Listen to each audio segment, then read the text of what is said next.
A'udhu billahi minash shaitanir rajim. Bismillahir rahmanir rahim. Alhamdulillahi rabbil alamin wassalatu wassalamu ala rasulillahi sallallahu ta'ala alaihi wasallam. Miqtë e kanalit ton, jemi ritakuar sërish së bashku në mësimin e radhës, por përpara se të kalojmë tek mësimi i ditës, do t'ju rikujtoja që mësimin e kaluar kemi marrë zanoren fetha e cila zgjatej nëpërmjet elifit që vinte e pa shënjuar.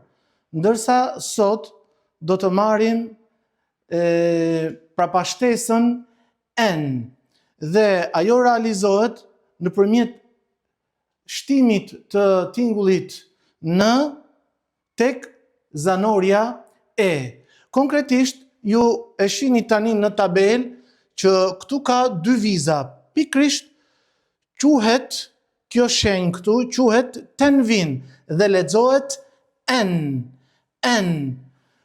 Duhet t'ju bëjmë me dije se tenvinët, jo vetëm en, po edhe un, edhe in, të cilat ne do t'i marrim në mësimet e ardhshme, vendoset vetëm në fund të fjalës. Pra nuk vendoset sikurse vendosnim fethan, pra në fillim apo në mes, por vendoset vetëm në fund të fjalës, pra tenvini en. Atëherë vazhdojmë me shkronjat e holla fillimisht me en. Këtu shohim se kemi elif dhe në momentin që shikojmë dy viza, pra ose themi dy fetha, lexohet en. Dhe nuk e zgjasim, shumë shkurt, en. Për të vazhduar me bën. Ben. Pra nuk e zgjasim, nuk e lexojmë as be shkurt, as ba, por ben. Vazhdojmë me shkronjën tjetër, ten.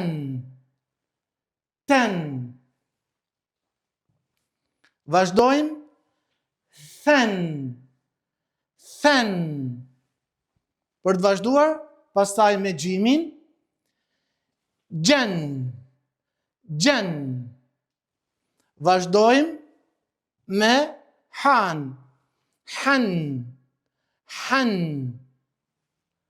Vazhdojmë me shkronjën tjetër, den. Vazhdojmë me then. Vazhdojmë me zen. Si që shihni, pra tenvini, duke qenë se vjen dhe vendoset në fund të fjalës, merr gjithashtu edhe një elif, por elifi nuk lexohet. Thjesht tregon që është në fund të fjalës dhe tenvini lexohet pra en dhe vjen e shoqëruar me elif në fund të fjalës. Ndodh që vetëm vjen tenvini en, pra dy vizat siç e shohim në rastin konkret, pra dy fethas, njëra pas tjetrës, por mund të mos vi elifi, sërish ajo lexohet en. Vazhdojmë pra me sinin, sen. Për të vazhduar me shen. Vazhdojmë me ajnin, an. Vazhdojmë me fën, fen. Vazhdojmë me kefi, ken. Për të vazhduar me lamin, len. Vazhdojmë me mimin, si lexohet me tenvin, men. Vazhdojmë me nunin, nen. Vazhdojmë me hën, hën, hën, hën, për të vazhduar me wawin, when, dhe në fund, për sa i përket shkronjave të holla, kemi jën dhe lexohet me tanvinin en, jen, jen, jen. Do t'ju kujtohet se zanoria e, kur vendosej tek shkronjat e trasha, ajo kthehej në a. Ngjashëm edhe me zgjatjen. Pra, nëse ne shohim se kemi tanvin, pra si për shkronjave të trasha, nuk lexohet en, po lexohet an. Nuk e zgjasim, por thjesht e lexojmë an. E shohim bashkarisht tek tabela. Khan, khan, duke qenë se h-ja është një prej shkronjave të trasha, ajo lexohet khan dhe jo khen. Pra, lexojmë khan, khan. Për të vazhduar me ran, dhe kemi thënë do t'ju kujtohet që në disa raste vinte si shkronjë e rënd, sepse ka raste që lexohet edhe e holl, por ne do t'i mësojmë në mësimet e ardhshme inshallah taala. Atëherë këtu e lexojmë aran, aran, aran. Mos harroni elifin, nuk e lexojmë, sepse ajo ka ardhur e pa shënjuar. Për të vazhduar pastaj me ghainin, që e lexojmë gan, gan, gan. Vazhdojmë me kafin. Si e lexojmë me tanvinin en, nuk e lexojmë ken, po kan, kan, kan.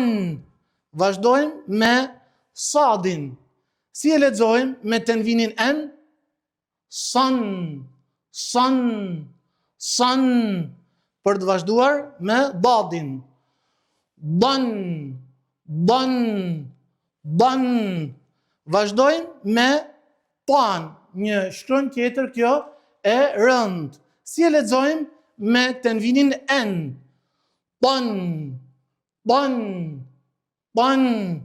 Vazhdojmë me shkronjën tjetër të fundit, për sa i përket shkronjave të trasha, që është wa, dhe lexojmë one, one, one. Për ta kuptuar më qartë, ne do të kalojmë tek krahasimet. Do të shohim se si lexohet fetha, si lexohet fetha e zgjatur dhe si lexohet tanvini en. E shohim së bashku këtu, duke filluar nga elifi. Të parën e lexojmë e. E dyta me zgjatje, me vizën tërheqëse që kemi thënë e kthen në a, por jo vetëm, e zgjat edhe dy kohë.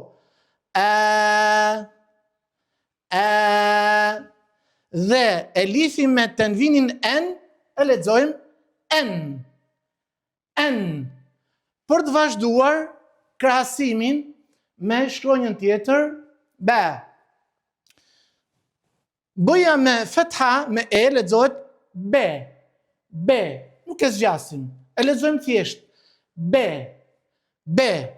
Ndërsa këtu shohim se ka ardhur elifi si shkronjë e medit, është edhe me të kuqe që tregon që është e pashënjuar dhe zgjatet ba. Ba. Kurse këtu me tanvin, edhe pse kemi elifin, nuk e zgjasim. E lexojmë shkurt ben. Ben. Atëherë e lexojmë be, ba, ben. Vazhdojmë me ta.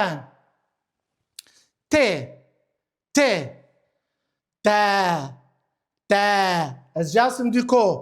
Kurse me tanvin, ten, ten. Vazhdojmë me një shkronjë tjetër. Tha, tha, tha, tha. Me tanvinin en, then, then. Vazhdojmë me gjimin. Gje, gje. Kurse këtu e zgjasim, gje, gje. ndërsa me tenvin e lexojmë gjen, gjen. Asnjëherë mos t'ju ngatroj elifi që vjen së bashku me tenvinin n, sepse ajo nuk zgjatet. Lexohet shkurt, n ose an. Në rastin konkret kemi pra gjen, gjen. Vazhdojmë me një shkronjë tjetër. Ha, ha. Shumë shkurt, nuk e zgjasim. Kurse poshtë e zgjasim. Ha, ha. Sepse ka ardhur elifi si shkronjë e medit dhe është e pashënjuar. Kurse poshtë e lexojmë shkurt me tenvin. Han, han, han. Vazhdojmë me shkronjën tjetër. De, de. Kurse poshtë e zgjasim. De, de. Ndërsa me tenvinin n e lexojmë den, den. Vazhdojmë me një shkronjë tjetër. Dhe, dhe. Ndërsa poshtë e zgjasim. Dhe, dhe. Ndërsa me tenvinin n e lexojmë dhen, dhen.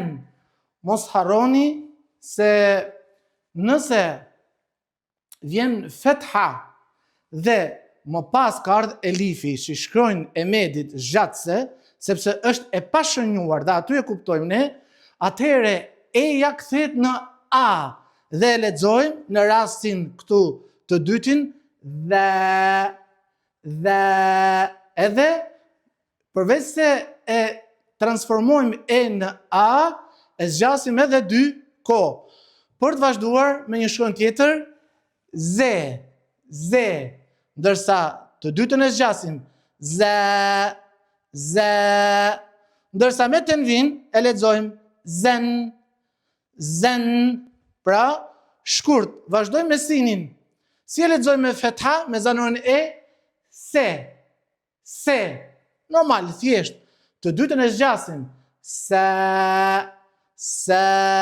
sepse shohim se ka elifin si shkronjën e medit, pra e cila është e pa shënjuar. Kurse me tenvinin n, sinin e lexojmë sen, sen.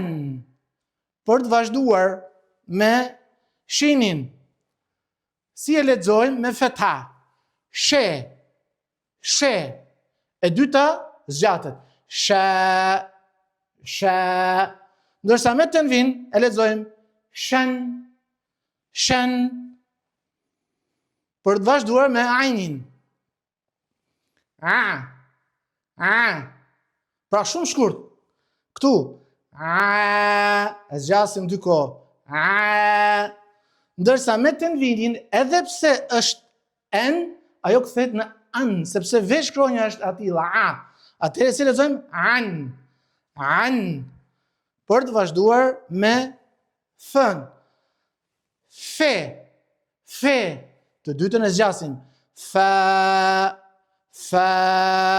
Ndërsa me tenvin e lexojmë fen, fen. Pra shumë shkurt. Vazhdojmë me kafin. Ke, ke. Të dytën e zgjasim. Ke, ke. Ndërsa me tenvin e lexojmë ken, ken, ken. Vazhdojmë me lamin.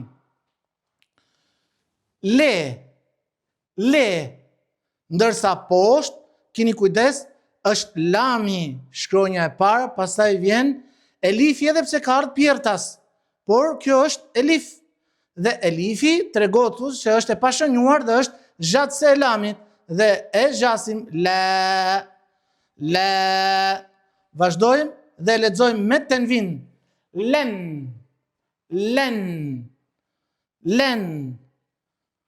Vazhdojmë më pas me mimin. Mimi me fetha me e lexojmë me, me. Kurse poshtë zgjasim me, me. Ndërsa me tenvin en lexohet men, men. Për të vazhduar me nunin. Si e lexojmë nunin me fetha me e? Ne, ne. Ndërsa poshtë e lexojmë të zgjatur. Në. Ndërsa me tenvin e lexojmë nen. Vazhdojmë me shkronjën tjetër ha. Me fetha e lexojmë ha. Ndërsa këtu e zgjasim, sepse kemi elifin si shkronjë medit. Ha. Dhe këtu lexohet me tenvin hen. Për të vazhduar më pas me shkronjë parafundit, për sa i përket shkronjave të holla, wawi, we, ndërsa këtu e zgjasim we, ndërsa me tenvin e lexojmë when. Do t'ju rikujtoja që mos t'ju ngatronte asnjëherë pra elifi kur ju shikoni me pra pashtesën n. Mos u ngatroni sepse lexohet shkurt dhe nuk zgjatet. Për të vazhduar më pas me shkronjën e fundit prej shkronjave të holla që është je. Jeja me feta lexohet je. Ndërsa këtu lexohet me zgjatje. Je. Ndërsa me tenvinin n lexohet jen. Këto për sa i përket shkronjave të holla. Le të shohim tani se si lexohen shkronjat e trasha duke bërë krahasime pra nëpërmjet fethas, zgjatjes së fethas dhe tenvinit n. Për të vazhduar direkt me kha. Si lexohet me fetha? Kha. Ndërsa këtu e zgjatur lexohet kha. Ndërsa me tenvinin n tashmë kthehet në an dhe lexohet khan. Vazhdojmë me shkronjën ra, edhe pse është me fetha. Ra, vazhdojmë e zgjatur, shembulli i dytë, ra. Dhe në fund me n e lexojmë ran, jo ran, kujdes, sepse është shkronjë e trash, prandaj neve enin e kthyem në an. Nuk lexohet ren, po ran. Por të vazhduar me gajnin. Si lexohet me fetha? Gha, shkurt. Gha. Pastaj e zgjatur gha. Kurse këtu me tenvinin n e lexojmë ghan. Vazhdojmë me një shkronjë tjetër të trash me ka. Si lexohet me fetha kafi? Ka. Kurse këtu zgjatet. Ka. Ndërsa me tenvinin lexohet kan. Vazhdojmë me shkronjat e tjera të trasha pra. Me sadit. Sadi me fetha lexohet sa. Ndërsa e zgjatur sa zgjatet nëpërmjet pra elifi që ka ardhe pa shënuar siç e shihni edhe ju me të kuqe. Dhe këtu me tenvinin n lexohet son. Vazhdojmë me një antare po të njëjtës familje që është dadi dhe dadi me fetha me e lexohet ba, nuk lexohet b, sepse është shkronjë trash. Edhe pse ka fetha e, ajo kthehet në a. Lexojmë ba. Ndërsa poshtë tek e dyta, siç e shihni edhe ju, duke qenë se ka ardhur elifi si shkronjë e medit, lexohet e zgjatur ba. Ndërsa me tenvinin poshtë e lexojmë ban. Nuk e lexojmë den. Sepse thame ka ardhur tek shkronjat e trasha dhe shkronjat e trasha nuk lexoheshin pra me e, por kthehenin et me a. Ban. Por vazhduar me pan, një shkronjë tjetër me fetha lexohet pa. E zgjatur lexohet pa. Ndërsa me tenvinin n, e cila kthehej në an, lexohet pan. Vazhdojmë me shkronjën e fundit prej shkronjave të trasha që është dha. Ajo me fetha lexohet dha, ndërsa shembulli i dytë lexohet e zgjatur dha. Ndërsa me tenvinin n lexohet dhan.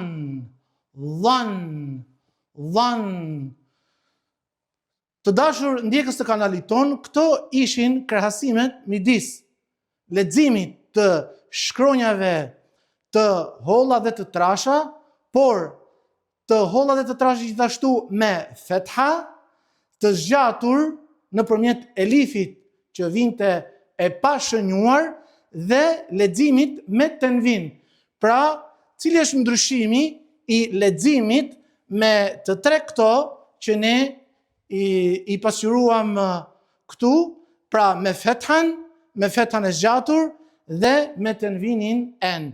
Normalisht, unë do të sugjeroja sërish që ju t'i shkruani patjetër në fletore dhe t'i lexoni ato duke bërë krahasimin se si i kemi lexuar ne. Unë do t'ju rikujtoj se do takohemi sërish së bashku në mësimin e radhës. Deri atëherë, qëndroni në mëshirën e Zotit të Madhëruar dhe mos harroni të abononi te kanali jon. Deri atëherë, assalamu alaikum wa rahmatullahi ta'ala wa barakatuhu.